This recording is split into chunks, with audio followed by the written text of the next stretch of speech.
2 years until 2026, you are going to implement the remaining 90%. So this goes back to our politicians, and it also questions the issue of political will.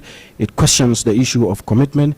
It questions the issue of ability of willingness really to implement the revitalized peace agreement.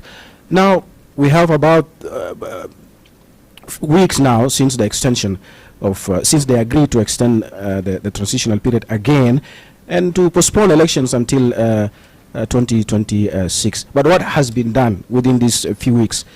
Nothing much. We've only seen the high-level standing committee led by Dr. Martin Iliolomoro visiting Kenya and met with the Tumaini Initiative. Tumaini Initiative is not part of the Revitalized Peace Agreement. That's another process which can be also an annex to the Revitalized Peace Agreement. One of the callers, Lasuba Memo, this morning called from WOW during the dawn, and he was raising a concern about Chapter 2 of the Revitalized Peace Agreement.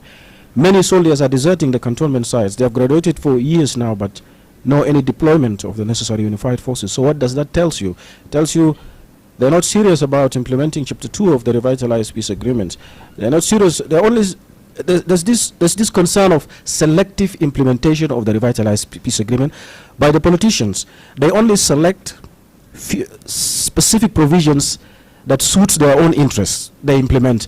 Now let's look at this extension. Within 1 week, in less than 1 week, they have summarized everything of the extended transitional period. They came together, all the parties, SPLM-IO, SPLM-IG, SOA, OPP, and FD. They came in less than 1 week. They extended their stay. Why? Because it suits their interest. They will continue to run their V8s. They will continue to have their security guards. They will continue to stay in having that good kind of life, you see. So all in all, Asuba Mewa, I think we have to be serious, and this message really not only from me but from all South Sudanese, and for us as journalists, we continue to interact with them on daily basis, and we see how they are suffering, and politicians should really humble themselves, and they should really think about the ordinary citizens, and this continuous extension of the transitional period without demonstrating commitment will not bear any fruits for our future. That's what I can say for now.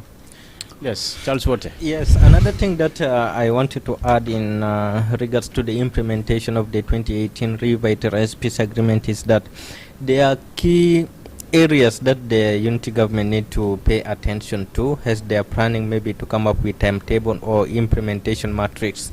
One of it is the constitution making process. So according to the National Constitution Review Commission, they need at least 18 months in order for South Sudan to have a permanent constitution. And then again, the National Bureau of Statistics, they believe that they need at least 16 months for them to conduct the population, housing, census to demarcate the boundaries or geographical constituencies. So these are key areas that they need to take a look at. Another thing is, according to the National Elections Commission, the act need to be amended again, that since they have extended the transitional period, we are going to have elections in December 2026, so they need to amend the act